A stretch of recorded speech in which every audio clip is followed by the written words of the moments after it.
Have you ever wondered why some people seem unstoppable, while others stay trapped in the same cycle year after year? What if the secret to massive transformation wasn't found in huge leaps, but in the smallest steps you take every single day? Imagine this, a single drop of water falling on stone.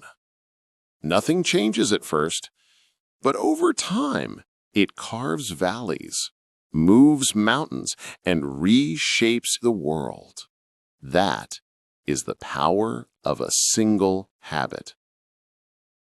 Every morning you wake up, your future is quietly being written, not by your dreams, but by your routines, by the invisible actions you repeat when no one's watching.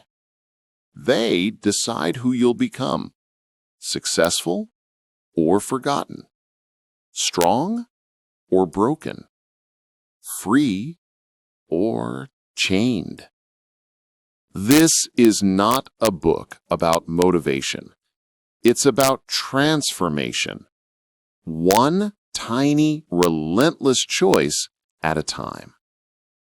Welcome to Atomic Habits, written by James Clear, a journey into the science of change, the art of persistence, and the blueprint of unstoppable growth. Because the smallest habits create the biggest lives. Now, let's begin the audiobook. If you are ready, let me open the very first page of this journey. Chapter 1. The Invisible Power of Small Changes. What if everything you ever wanted, success, confidence, transformation, didn't depend on one big moment, but on the smallest moments you overlook every day?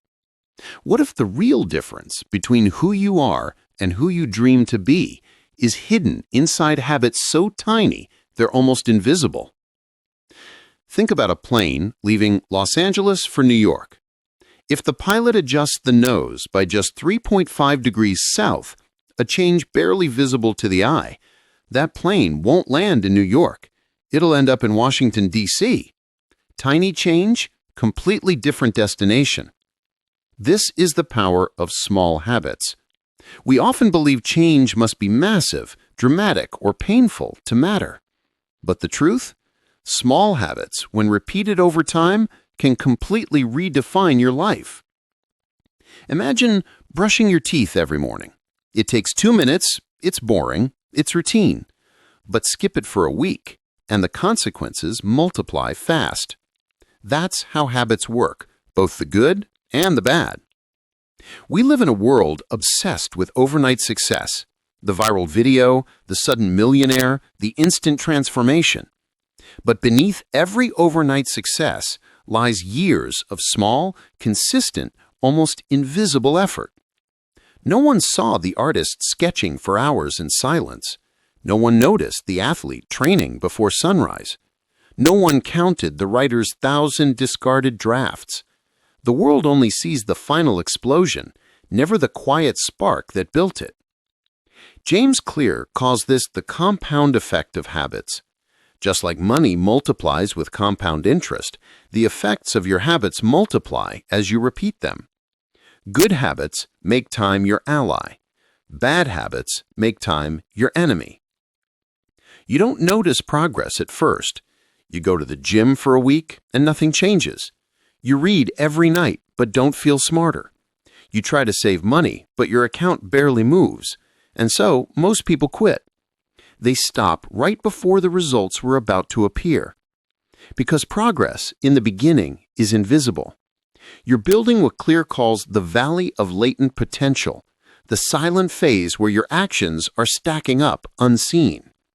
Imagine an ice cube sitting in a freezing room. At 25 degrees Fahrenheit, 26 degrees Fahrenheit, 27 degrees Fahrenheit, nothing changes.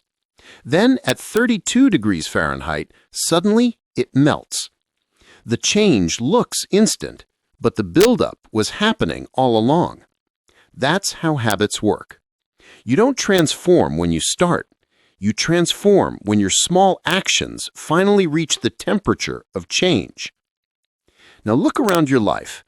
Every habit you repeat, every decision you make is a vote for the kind of person you're becoming.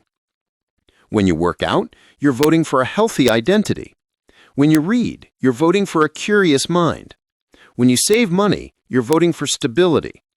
And when you waste time, skip the hard thing, or ignore your goals, you're voting for the opposite. Here's the twist.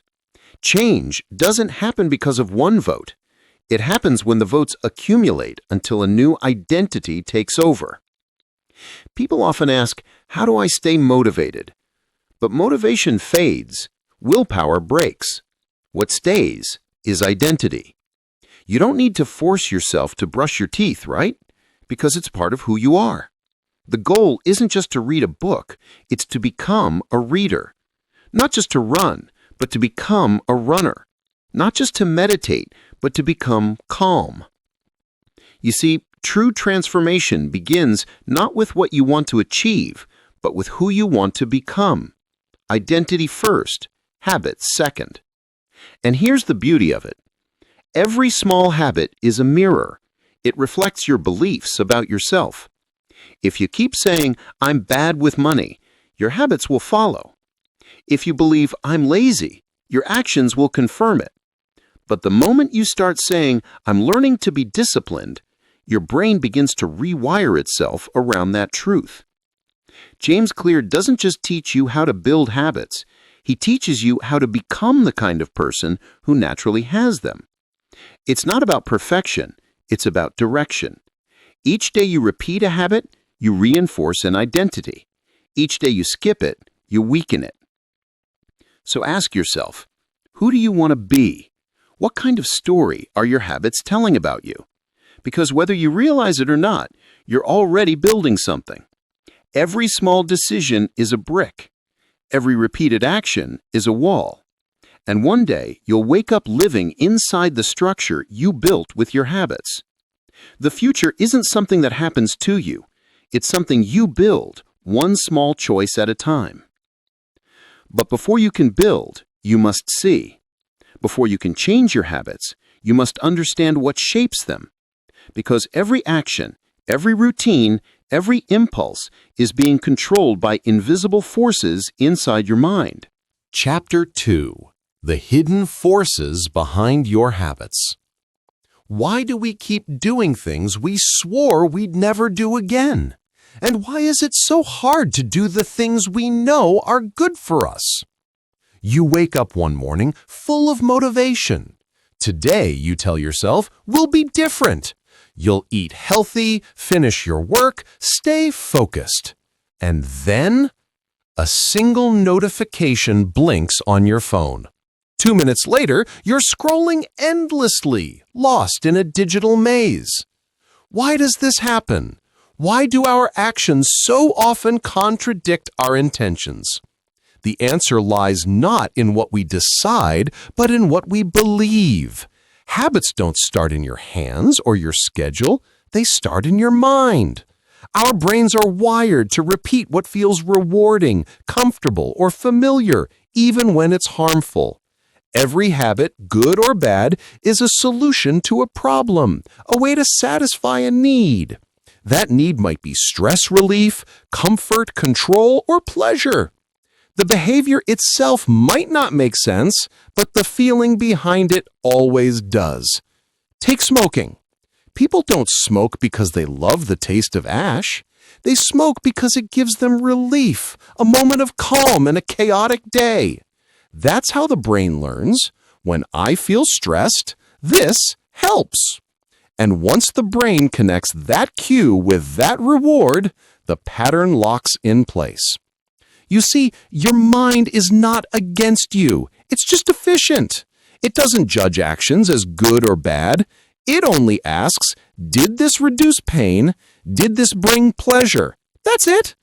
And the moment a habit satisfies a craving, even temporarily, your brain marks it as worth repeating. So every habit follows this hidden loop. cue, craving, response, reward. This loop is the heartbeat of your behavior. It begins with a cue, something that triggers your attention. A time of day, a feeling, a sound. Then comes the craving, the desire to change your state. You respond with an action, the habit itself. And finally, there's the reward, the satisfaction your brain learns to chase again and again. Let's make it real. You walk into a dark room, cue. You crave to see, craving. You flip the light switch, response. You see light, reward. Your brain says, that worked, do it again next time. Now imagine that same logic running quietly under every part of your life. Your eating, your scrolling, your sleeping, your thinking. That's how powerful this loop is. And here's the secret. You can't erase a habit. You can only replace it. Trying to delete a bad habit without understanding what triggers it is like cutting a weed without removing its roots. It'll grow back.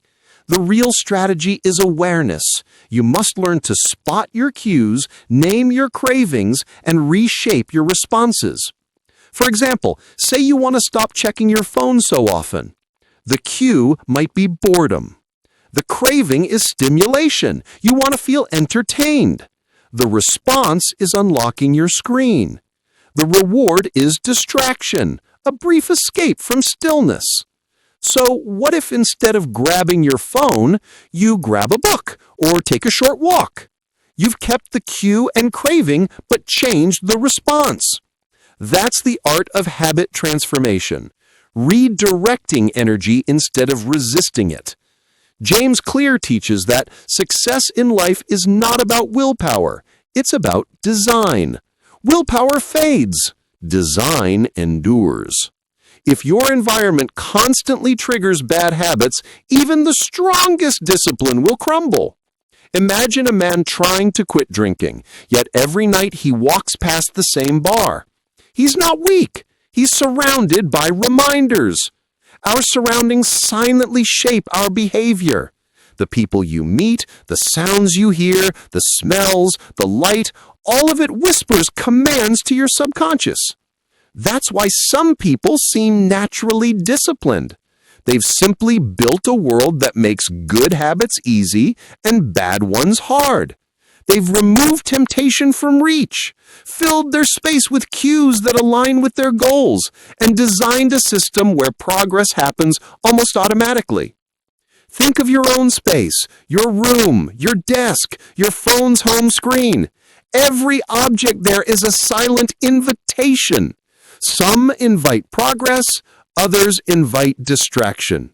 You can reprogram your world by choosing what gets your attention. So before you try to fix yourself, fix your environment. Because the truth is, your surroundings shape your habits far more than your motivation ever will. And the more you understand the cues that control you, the more control you'll have over your life. Now, imagine if you could take this power even further. What if you could see your habits clearly, map them, expose them, and rebuild them from the ground up? What if you could literally rewire the hidden loop that runs your behavior? In the next chapter, you'll step inside that loop completely. You'll discover how the habit system truly works, the invisible architecture that decides your actions long before you make them. And once you see it, you'll never look at your daily life the same way again. Chapter 3. The Habit Loop. Cue, craving, response, reward. What if your every action, every routine, every so-called choice wasn't really a choice at all? What if your life was quietly being run by a powerful loop inside your brain when you never even noticed? Imagine you're standing at a crossroads inside your own mind. 4 paths stretch out before you. Cue, craving, response, reward. And every single thing you do in life walks that path. You're not lazy, unmotivated, or undisciplined. You're simply following the loop. This loop, known as the habit loop, is the foundation of all human behavior. It's not magic, it's neuroscience. And once you understand it, you gain the power to rewrite your habits, your routines, even your identity. Let's start with the cue, the spark that triggers your brain to start a habit. Cues are all around you. They can be a place, a time, an emotion, or even another person. The moment your brain detects one, it predicts what's about to happen next. You walk into the kitchen and see a cookie jar. Your brain instantly whispers, "Sugar's coming." That's the cue. Then comes the craving. The cue doesn't make you act, it makes you want to act. Craving is the emotional engine of habits. You don't crave the cookie, you crave the feeling it gives you: relief, pleasure, comfort. Every craving is a desire to change your internal state. Next, the response. This is the habit in motion, the action you take. It could be eating, scrolling, working, smoking, reading, anything. Whether you act or not depends on your ability and motivation at that moment. If the action is too hard or doesn't feel worth it, the loop breaks. But if it's easy, if the craving is strong enough, you act automatically. Finally, the reward. This is where the loop completes. Your brain asks one question: did this satisfy me? If the answer is yes, the loop strengthens. If not, it weakens. The reward teaches your brain to remember the path. Cue, craving, response, reward. Next time the same cue appears, your brain replays the same sequence, faster, smoother, more automatic. This is how habits are born and how they grow roots deep into your identity. Let's make this real. Picture this. You're sitting on your couch after a long day. You're tired. You're bored. Suddenly your phone buzzes. Cue. You feel a rush of curiosity, craving. You open your phone and start scrolling. Response. You see a funny post, your brain rewards you with a little hit of dopamine. Reward. That's the loop. Do it enough times and your brain doesn't even wait for the buzz. It creates the craving before the cue even arrives. Now imagine this in every part of your life. Your morning routine, your eating, your focus, your confidence. Every habit follows this exact 4-step rhythm. Your brain builds shortcuts to save energy, and before long, your life runs on autopilot. The scary part? Most people live their entire lives without realizing the loop is controlling them. They change jobs, partners, goals, but not the system. And because the system stays the same, the results do too. But here's the good news. Once you see the loop, you can rebuild it. If you want to break a bad habit, remove one of the links. Eliminate the cue. Replace the craving. Make the response hard. Remove the reward. If you want to build a good habit, strengthen the loop. Make the cue obvious. Make the craving attractive. Make the response easy. Make the reward satisfying.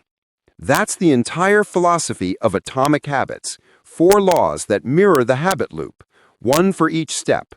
Make it obvious, make it attractive, make it easy, make it satisfying. This isn't just about productivity, it's about transformation. It's how people quit smoking after 20 years, how shy individuals become confident speakers, how ordinary people quietly build extraordinary lives. Each habit loop is a story. You can't delete it, but you can edit it. You can rewrite the script until the story of your life starts leading where you actually want to go. Every day your loops are shaping your future, silently, efficiently, relentlessly. And every small change you make in one loop begins to ripple across the others. That's how a single habit, waking up early, reading, exercising, meditating, doesn't just improve one area of life, but rewires your entire system. And now the time has come to take the first real step in transformation, to move from understanding why habits exist to how you can master them. Because in the next chapter, you'll learn something that flips everything upside down, why goals don't actually work, and why systems, not dreams, determine your destiny. Chapter 4. The truth about goals and systems. What if your goals, the very dreams you've been chasing, are actually holding you back? What if the secret to success isn't about setting higher goals, but about building better systems? Everyone has goals. The student wants better grades. The athlete wants to win championships. The entrepreneur wants financial freedom. The writer wants a bestseller. But if everyone shares the same goals, why do only a few succeed? It's not the goal that makes the difference, it's the system behind it. Think of two people with the same dream. Both want to lose weight. One focuses on the goal. I want to lose 20 pounds. The other focuses on the system. I'll cook healthy meals each day, walk after dinner, and track what I eat. One is fixated on the finish line. The other is committed to the path. Guess who actually changes? James Clear says it simply. You don't rise to the level of your goals, you fall to the level of your systems. Goals are about the results you want. Systems are about the processes that lead to those results. And here's the truth. Goals have serious problems. First, winners and losers have the same goals. Every athlete wants to win gold. Every business wants to succeed. Every writer wants readers. But it's not the goal that separates them. It's what they do daily. Second, achieving a goal is only a momentary change. Imagine cleaning your messy room. You feel proud for a while, but if you don't fix the habits that caused the mess, it returns in days. Without a system, success is temporary. Third, goals can restrict happiness. We tell ourselves, once I reach this point, I'll be happy. But that creates a dangerous gap, a life spent waiting to arrive. The joy of progress is replaced by the pressure of achievement. And finally, goals conflict with long-term growth. Once you reach a goal, what happens next? You relax. You stop pushing. You lose momentum. Systems, on the other hand, never end. They keep you growing, even after you've achieved what you once dreamed of. That's why the world's most successful people focus on systems. A writer doesn't say, I want to write a bestseller. They say, I'll write 1,000 words every day. A musician doesn't chase fame. They practice scales every morning. A leader doesn't crave influence. They build habits of communication, empathy, and consistency. Because greatness isn't achieved once, it's maintained through systems. Let's take an example. A basketball team has one clear goal, win the championship. But the coach can't control that outcome directly. What he can control is the system, the team's practice routines, diet, rest, training schedule, and teamwork. If those systems are strong, the goal becomes inevitable. The same applies to your life. Your results are the natural outcome of your systems. If you want better results, don't chase the goal, fix the process. Think of your habits as seeds. Your systems are the soil they grow in.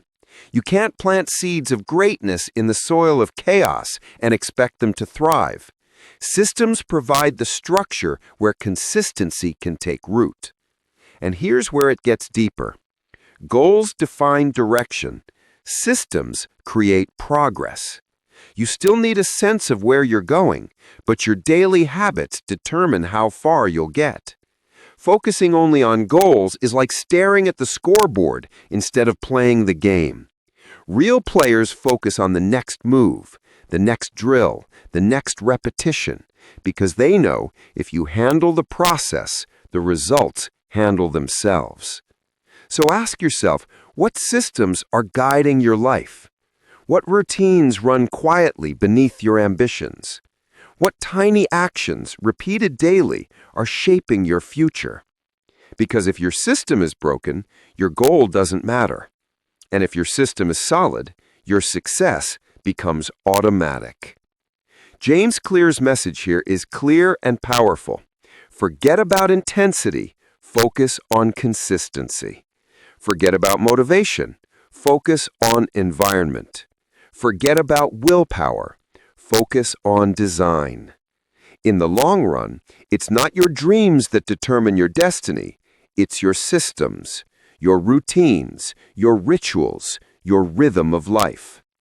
Now that we've laid the foundation, understanding how habits form and why systems rule, it's time to enter the first great law of transformation. The first law of behavior change: make it obvious.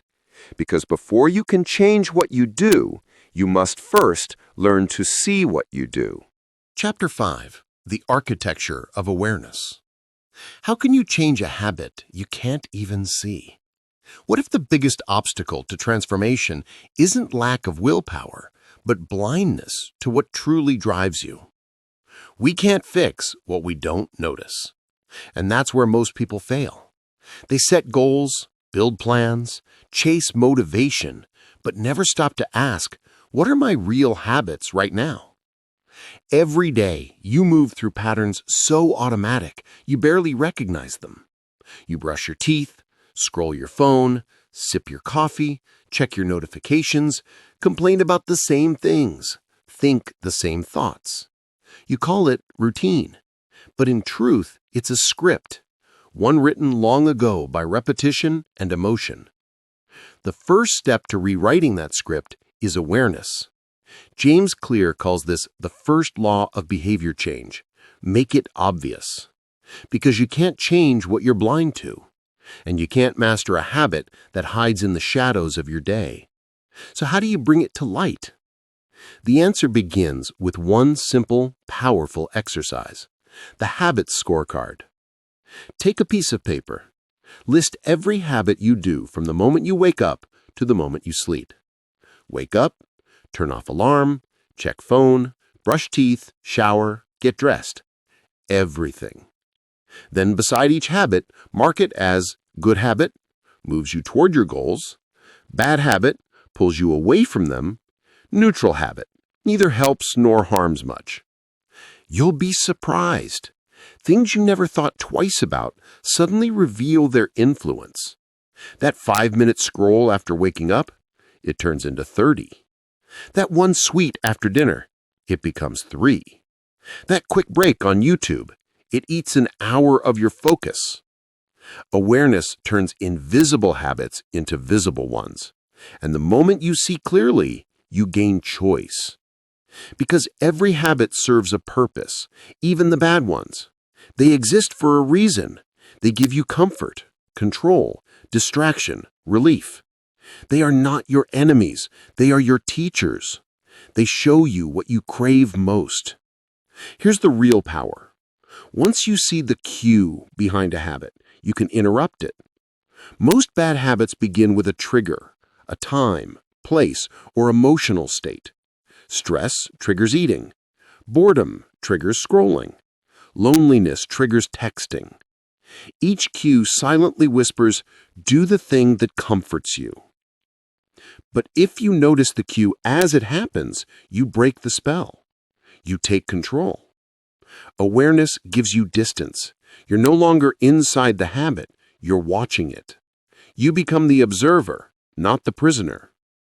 This is why mindfulness and behavior science are so deeply connected. The moment you name what's happening, it loses power over you. Imagine this. You're trying to stop drinking soda. Normally, you'd grab one without thinking. But today, you pause.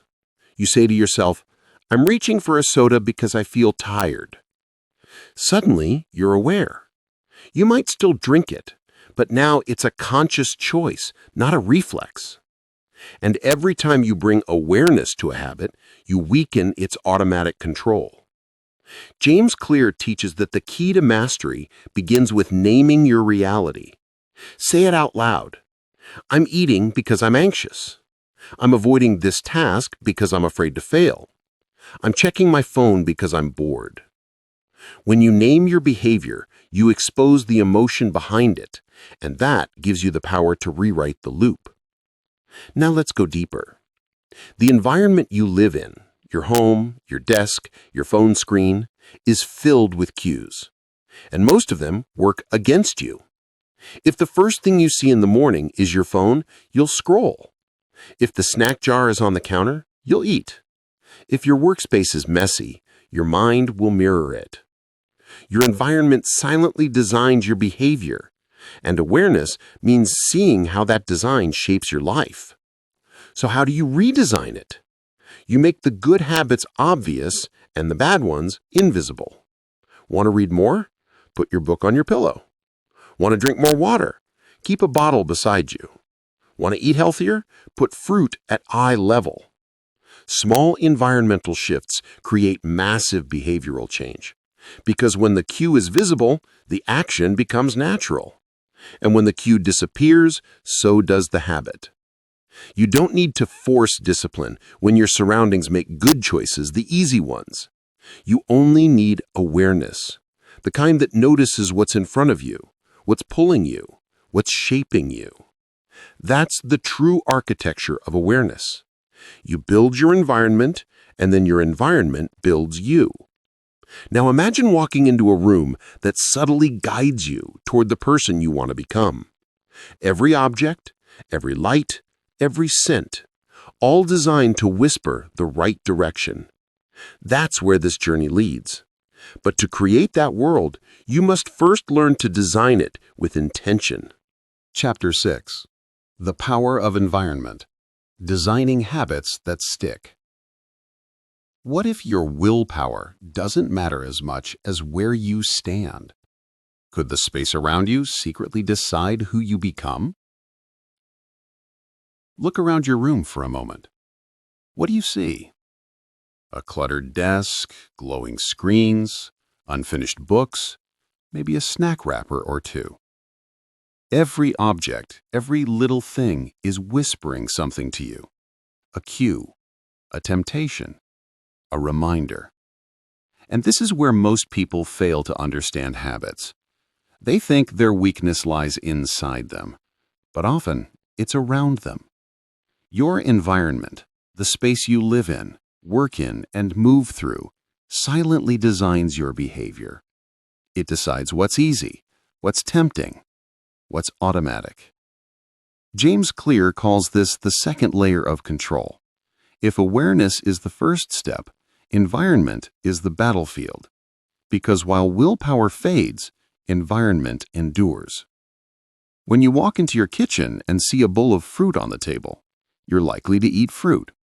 When you walk in and see cookies, you'll eat cookies.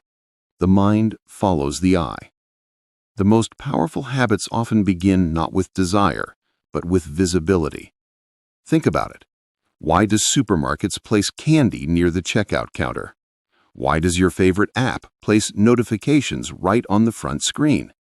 Because they understand human behavior better than most humans do. They know that what gets your attention gets your action. So if you want to master your habits, don't just change your mind. Change what your eyes see first.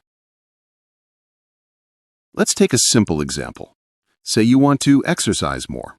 You could try forcing yourself every morning with guilt and alarm clocks, or you could simply place your workout shoes beside your bed, right where your feet hit the floor.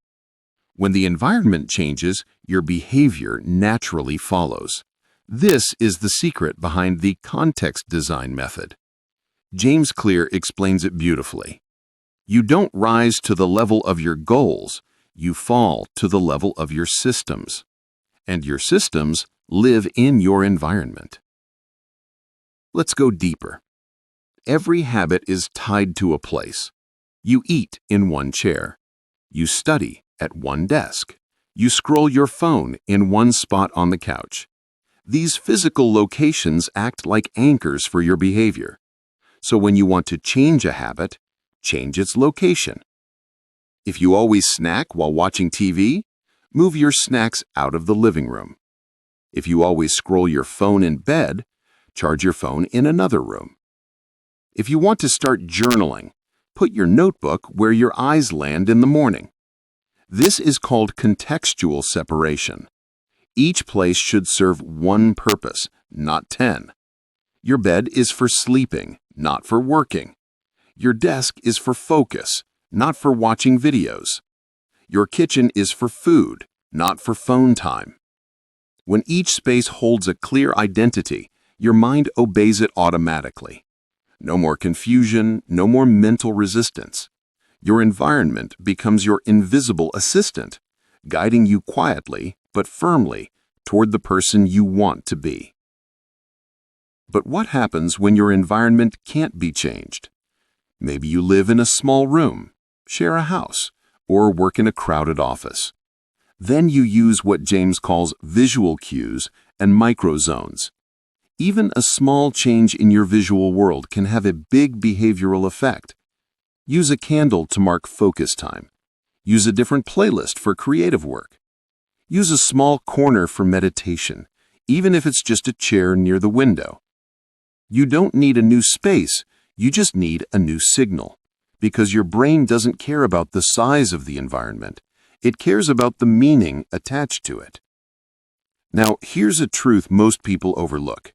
Your environment doesn't only shape your habits, it shapes your identity. When you surround yourself with books, you start feeling like a reader. When you keep art supplies visible, you start feeling like a creator. When you keep your running shoes ready, you start feeling like an athlete. The more your environment reflects who you want to become, the easier it is to believe in that version of yourself. And belief, in turn, fuels action. You start becoming the person your surroundings keep reminding you of. So ask yourself, what does my environment say about me right now? And what would it say if I truly became who I want to be? Let's talk about something powerful, the environmental ripple effect. One small change in your surroundings can trigger a chain reaction of good behavior. For example, you decide to keep your kitchen clean. That one act of order makes you eat more consciously. You eat better, so you sleep better. You sleep better, so you wake earlier. You wake earlier, so you read more. You read more, so you grow faster. All of that began with one habit, made easy by environment. That's how small environmental shifts can change the course of a life. But remember, the opposite is also true. A messy, chaotic environment can destroy your best intentions. When everything you see screams distraction, your focus fades. When your desk is buried under clutter, your brain mirrors that clutter. And when temptation is always in reach, discipline becomes impossible. So don't rely on your willpower to resist what's around you. Instead, use design as defense. Hide the bad cues, reveal the good ones. You don't have to fight your impulses, just redirect them. And here's the most beautiful part. Once you learn this, you realize you've always had the power. You're not a victim of your habits. You're the architect of them. You can build an environment that pulls you upward every day, not downward. And once that world is built, your progress feels effortless. Because discipline isn't about fighting your surroundings. It's about engineering them so the right choice becomes the default choice. As the chapter closes, imagine this. You wake up tomorrow in a world designed for your success.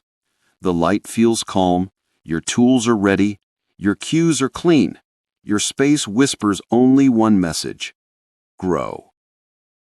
But how do you make the actions inside that environment automatic, irresistible, and even enjoyable? That's the next layer of mastery, where we turn the invisible pull of craving into your greatest ally.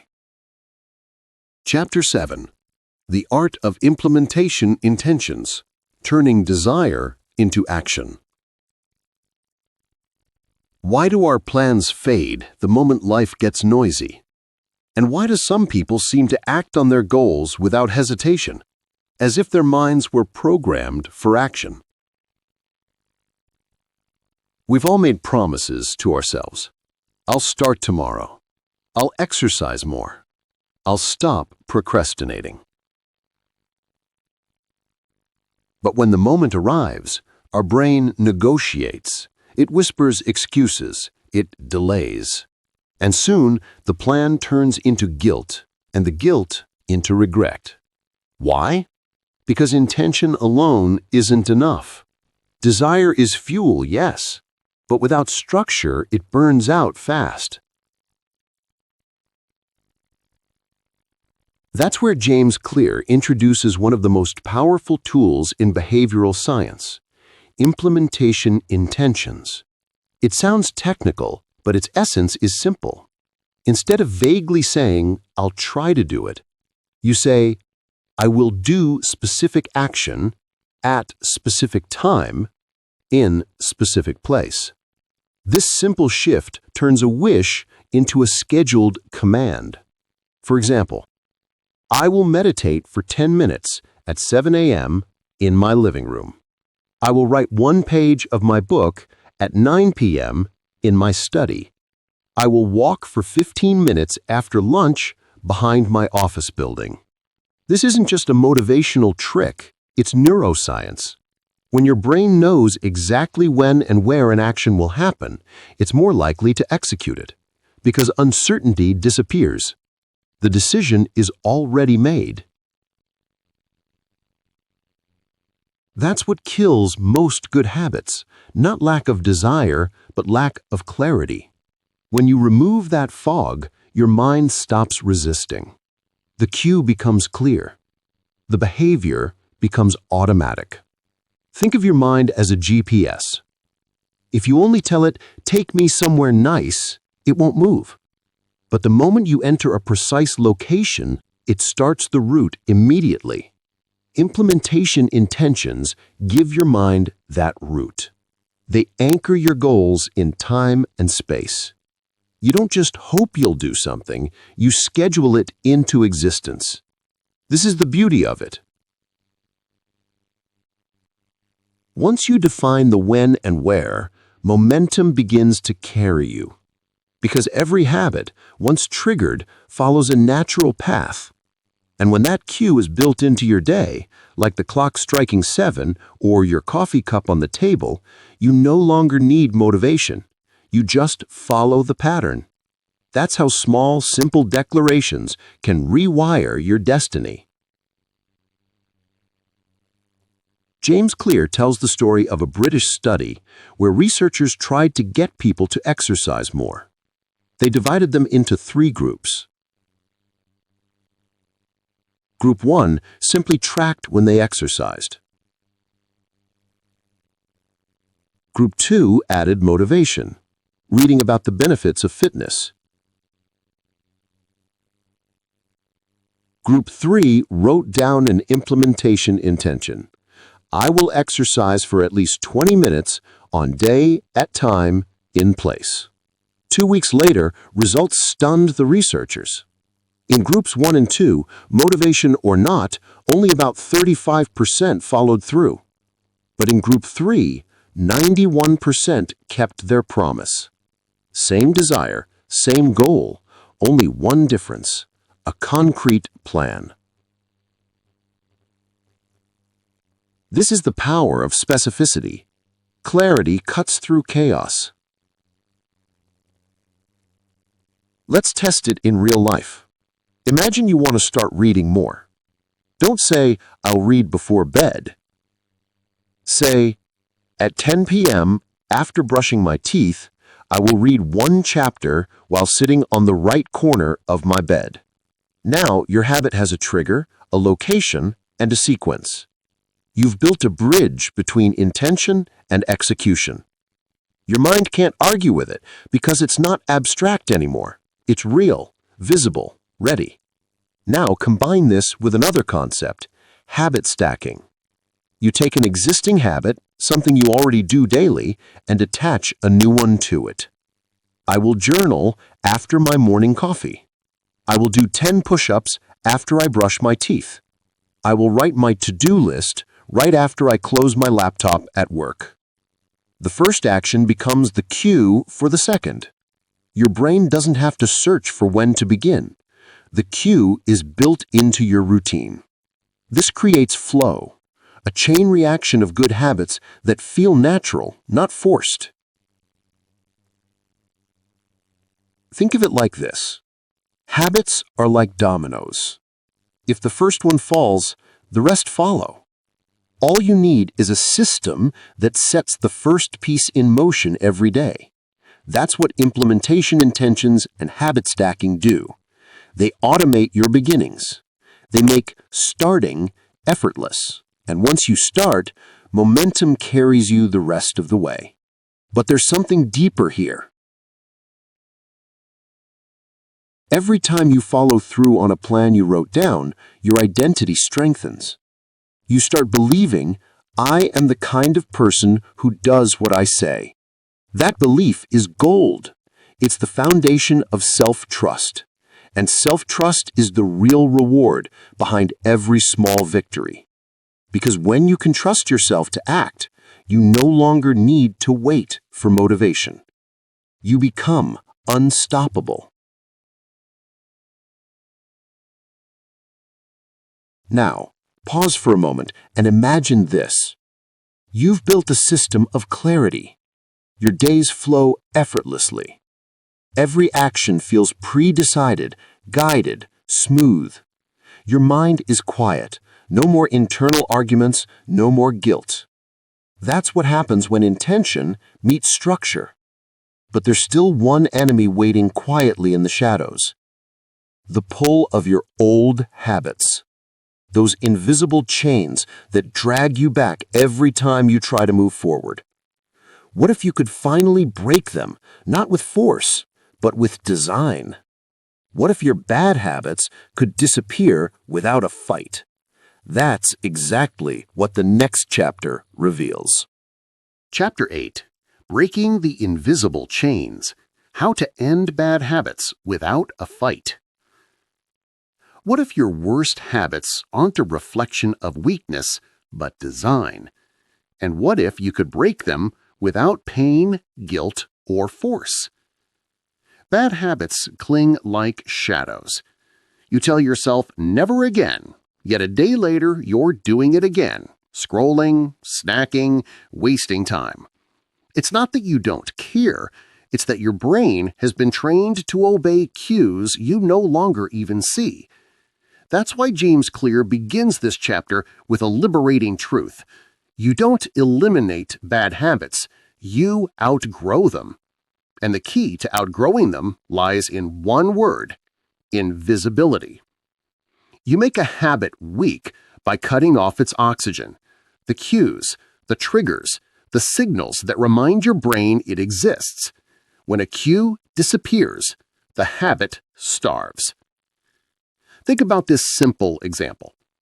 Every time you pick up your phone, what's the first thing your thumb does? It goes straight to that one app, the one that steals your focus. But here's the twist. You didn't decide to open it. Your brain saw the cue, the screen layout, and acted automatically. So if you want to change the behavior, you don't fight the craving. You change the cue. Move the app to another screen, or delete it for a week. You'll be shocked how fast the need disappears. That's how fragile most habits are. They live only as long as their triggers survive. Bad habits are like weeds. You don't fight them by punching the leaves. You kill them by pulling out the roots. And the root of every habit is the cue. That's why the first law of behavior change, make it obvious, has an opposite side. To break a habit, make it invisible. You can't do what you don't see. If you don't see cigarettes, you won't smoke. If you don't see cookies, you won't eat them. If your phone isn't near your bed, you'll sleep. Remove the cue, remove the temptation. It sounds almost childish, but it's powerful. Because your brain is still a child when it comes to cues. It acts before it thinks. Let's go deeper. When a bad habit becomes automatic, your brain builds a mental shortcut. See cue, do action, get reward. That loop never asks, is this good for me? It only asks, is this familiar? That's why you might scroll for hours, eat when you're not hungry, or argue when you're stressed. not because it's logical, but because it's familiar. So to change the loop, you have to interrupt it right at the start. Hide the cue, block the trigger, and the loop collapses. Now you might wonder, what about cravings that come from inside me, not my surroundings? James Clear explains that internal triggers, like boredom, anxiety, or stress, can also cue bad habits. You can't remove those emotions entirely, but you can replace them with responses. Instead of doom scrolling when you're bored, keep a book nearby. Instead of snacking when you're anxious, take a short walk. Instead of checking your phone when you feel lonely, text someone intentionally. You're not erasing the feeling, you're redirecting it. You're teaching your brain a new path to the same relief. That's how you reclaim control, not by force, but by redirection. Here's another subtle weapon: friction. Every behavior, good or bad, is affected by how easy or hard it is to begin. If a bad habit is easy to start, it thrives. If it becomes slightly inconvenient, it dies. So your mission is simple: increase friction for bad habits, reduce friction for good ones. Want to stop watching too much TV? Unplug it after use. Hide the remote in another room. Want to cut down on junk food? Don't buy it just in case. If it's not in the house, it can't win. Want to spend less time online? Log out after every session. That extra password step might be all it takes to kill an impulse. Every friction point adds a few seconds between urge and action, and in those few seconds, freedom is born. Because once you interrupt the automatic flow, you give your mind a moment to wake up. That single pause, that breath, gives you the power to choose again. And that's all habit change really is: a battle for that one moment of awareness before autopilot takes over. Here's a secret that changes everything. Breaking a bad habit doesn't always feel heroic. Most of the time, it feels quiet, even boring. But that's the beauty of it. You're not fighting a war, you're building peace. Each cue you remove, each trigger you weaken, each distraction you hide, that's a step toward calm control. You don't need to wrestle with your habits. You just need to starve them. Let's picture it. A man used to drink soda every afternoon. One day, he stopped buying it. Now, when 3 p.m. comes, there's no can waiting, no fizz, no cue, no trigger. The craving fades, not because he changed who he is, but because he changed what he sees. That's the quiet genius of design. The world you live in is shaping you every moment, and you hold the pencil. So how do we take this even further? You've learned how to make habits visible, and now how to make bad ones vanish. But what if we could go beyond that? What if we could make our habits not just visible, but irresistible? Imagine craving good habits the same way you once craved bad ones. Imagine being pulled towards success by desire itself. That's the next stage, where attraction replaces resistance and momentum becomes inevitable. Chapter 9. The Chemistry of Craving. Turning Desire into Your Ally. What if your cravings were never the enemy, but the secret to power? What if desire itself could be trained to serve your purpose, not destroy it? Every habit begins with a spark, a tiny emotional flicker that whispers, "I want that." It could be the smell of coffee in the morning, the buzz of your phone, the glow of your favorite app. That spark is craving. Craving is not the habit itself, it's the force behind it. The invisible hand that moves you before you even realize you've moved. And here's the shocking truth: you don't crave the thing. You crave the feeling the thing gives you. When you crave coffee, you don't really want the liquid, you want alertness. When you crave a cigarette, you want relief. When you crave your phone, you want connection. It's not about the habit, it's about emotion. And once you understand that, you can rebuild your cravings to work for you, not against you. James Clear calls this the second law of behavior change. Make it attractive. Because the more appealing a habit feels, the easier it is to repeat. The challenge isn't discipline, it's desire design. So instead of forcing yourself to do what's good, you rewire your brain to want it. Let's explore how. In the 1950s, scientists discovered something extraordinary while studying rats. They implanted electrodes in their brains, right into the pleasure centers. When a rat pressed a lever, it received a jolt of dopamine, the chemical of desire. The result? The rats pressed the lever again and again, thousands of times, ignoring food, sleep, and even pain. At first, scientists thought dopamine caused pleasure, but later research revealed something deeper. Dopamine doesn't make you feel pleasure, it makes you seek it. It's the anticipation, not the reward, that drives the brain wild. And that's the key to understanding habits. You don't repeat things because they make you happy. You repeat them because your brain expects them to. The craving is stronger than the reward. So how do you use that power? You make your good habits look exciting before they start. You train your brain to crave them. For example, if you want to work out, pair it with music you love. If you want to eat healthy, make your meals visually beautiful. If you want to read more, make your reading corner cozy, warm, inviting. By linking pleasure to good habits, you hijack your own brain chemistry in the best way possible. This is where the concept of temptation bundling begins, a strategy so simple it feels like a cheat code for the mind. Here's how it works. You link something you want to do with something you need to do.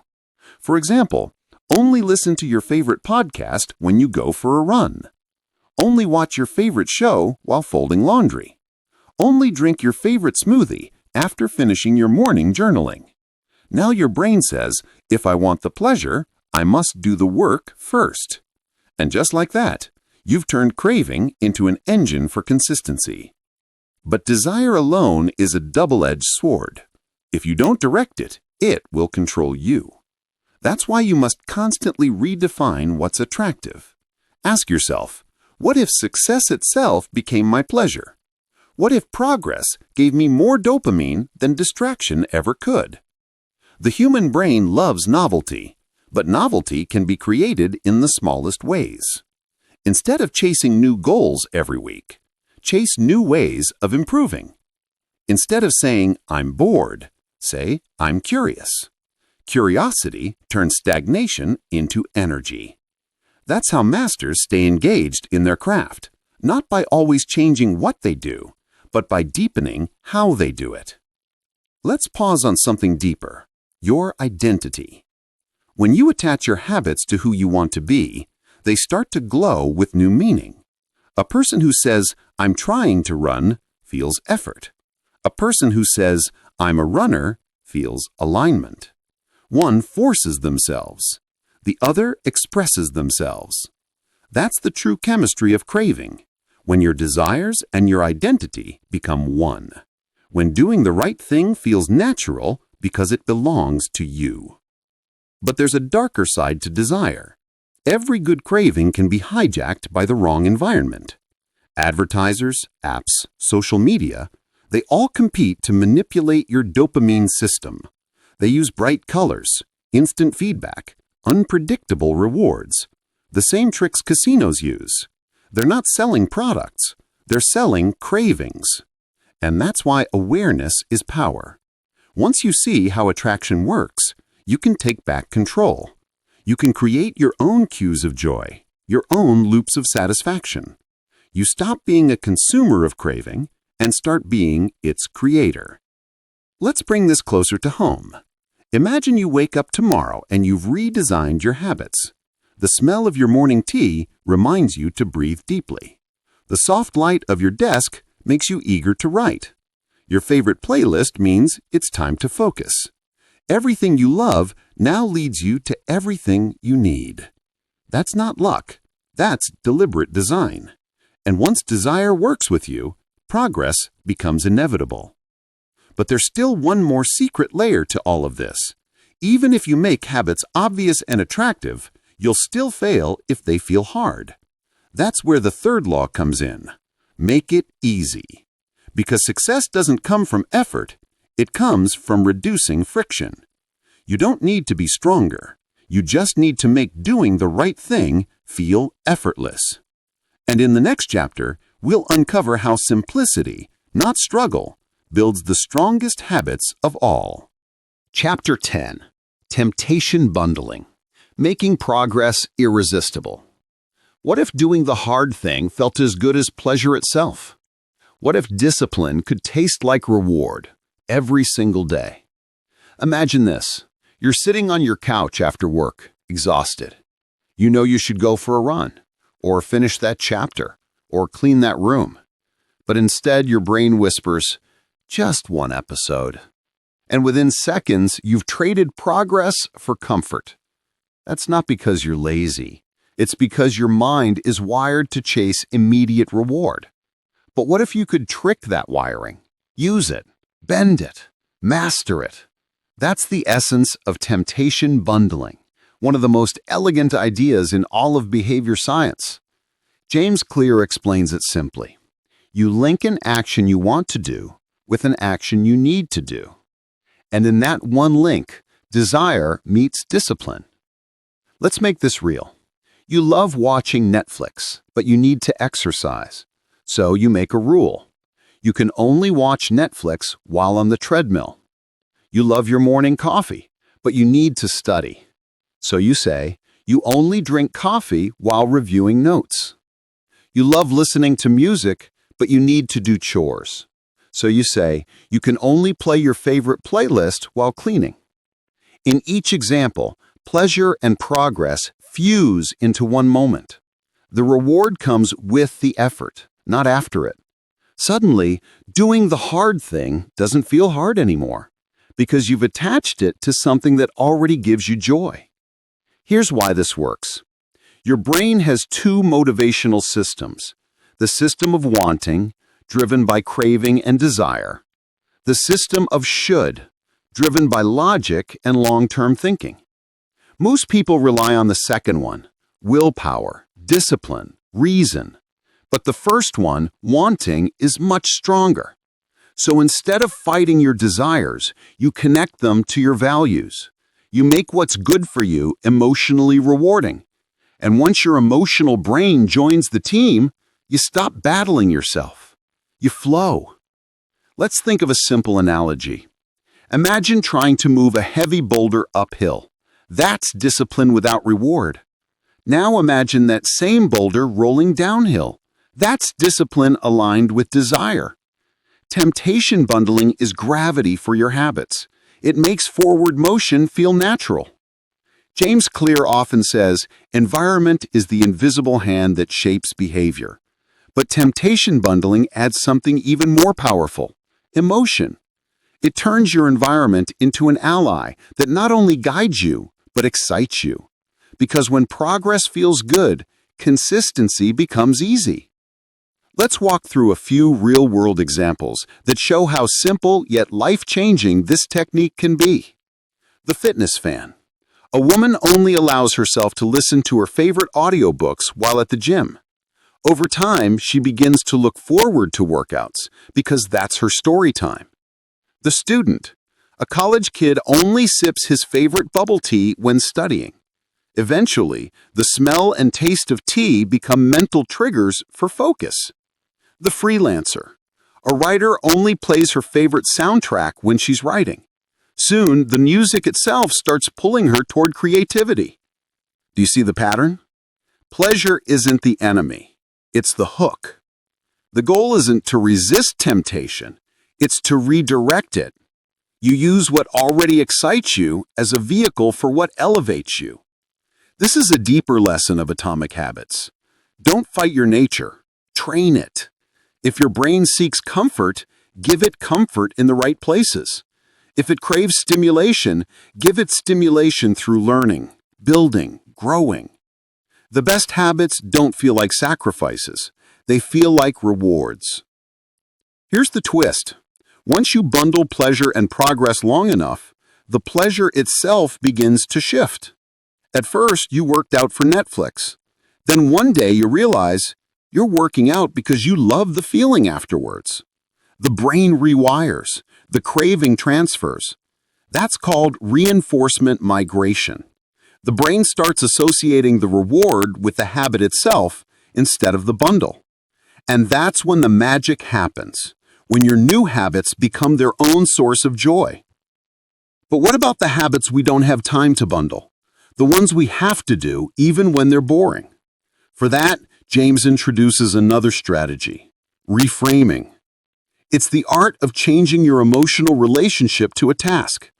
You stop saying, I have to do this, and start saying, I get to do this. It's a small linguistic shift with massive psychological power, because emotion shapes perception, and perception shapes reality. When gratitude replaces obligation, consistency replaces resistance. So pause for a second and imagine this. Every habit in your life now feels exciting. Every small act of discipline has a hidden pleasure attached. You wake up each morning pulled forward, not pushed by guilt. That's the promise of temptation bundling. Not just better habits, but happier ones. Because when doing the right thing feels good, you'll never stop doing it. But what if the people around you could amplify this effect even further? What if your community, your circle, your tribe could shape your habits automatically? That's not a fantasy. It's the next secret in the system. Because the fastest way to change yourself is to change who you're surrounded by. Final chapter. The truth about lasting change. Becoming the architect of your identity. What if success was never about goals at all, but about who you become? What if every small habit you build is quietly building you? We've come to the end of Atomic Habits, but really, this is where everything begins. Because this book was never about habits in isolation. It's about identity, the invisible force that shapes every action, every choice, every destiny. James Clear leaves us with a revelation so profound it echoes through every page you've heard so far. The ultimate form of intrinsic motivation is when a habit becomes part of your identity. That single line is the heartbeat of this entire journey. Think back to how this started. You wanted to change something in your life, maybe to eat better, wake up earlier, write more, earn more, become more disciplined. But somewhere along the way, you realized habits aren't things you do. They are expressions of who you are becoming. The gym isn't just where you exercise. It's where you cast a vote for the identity of a fit person. Writing isn't just typing words. It's proof that you are a writer. Being kind isn't just about morality. It's proof that you are compassion in motion. Each repetition, no matter how small, is a whisper that says, "This is who I am now." That's the real power of atomic habits. They're small enough to start instantly and powerful enough to change your entire life. You don't need to transform overnight. You just need to make the right move right now, and then do it again tomorrow. The truth is, change is not a single decision. It's 1,000 micro decisions that compound over time. Like atoms merging into molecules, habits fuse into character. And character becomes destiny. But remember, the same force that builds success can also build failure. Bad habits are just good habits pointed in the wrong direction. They're comfort wearing the mask of care. They're distraction pretending to be relief. That's why awareness is everything. You can't control what you don't see, but once you do, you can't unsee it. And when you begin to notice your patterns, your triggers, your routines, your cravings, you step out of autopilot. You take the wheel. You stop being the passenger of your habits and become their designer. James Clear doesn't promise perfection. He promises progress. He reminds us that the true master is not the one who never fails, but the one who never stops returning to the path. Every fall is a chance to realign. Every setback is feedback, not failure. Every restart is a signal that you're still in the game.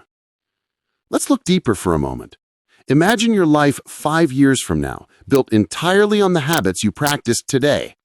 Would that life be the one you dream of, or the one you drifted into? That's the silent truth of human behavior. You don't rise to the level of your goals. You fall to the level of your systems. And your systems are simply the collection of your habits. So the real question is, what are you becoming a little more of every day? The power of small wins, the science of cues, craving, response, and reward, the environment that shapes behavior, the identity that drives every action. These aren't just lessons. They are levers you can pull to change anything. Whether it's your health, your focus, your relationships, your mindset, the formula remains the same. Start small. Stay consistent. Let your habits reshape who you are. Because the moment you see yourself differently, everything else follows. As the book closes, James Clear leaves us with one final whisper. Every action you take is a vote for the type of person you wish to become. So, who do you want to be? Not someday, not next month, now. If you can answer that and act on it, your future begins to bend. Every tiny choice becomes a seed. Every repetition becomes a root. Every small win becomes a branch. And one day, you look around and realize you've grown into the person you once only dreamed of being. That's the quiet miracle of atomic habits. So as the final echoes of this audiobook fade, remember this. You don't need to do everything at once. You just need to begin. And keep beginning, again and again, until it becomes who you are. Because greatness isn't built in a day. It's built daily. This has been Atomic Habits by James Clear, a story not about goals, but about growth, not about outcomes, but about identity. Thank you for listening, for reflecting, and for stepping into the arena of your own potential. May every small habit you choose from this moment forward lead you closer to the life you were meant to live. And now, as we close this book, take a deep breath, because the next chapter isn't written here. It's written by you.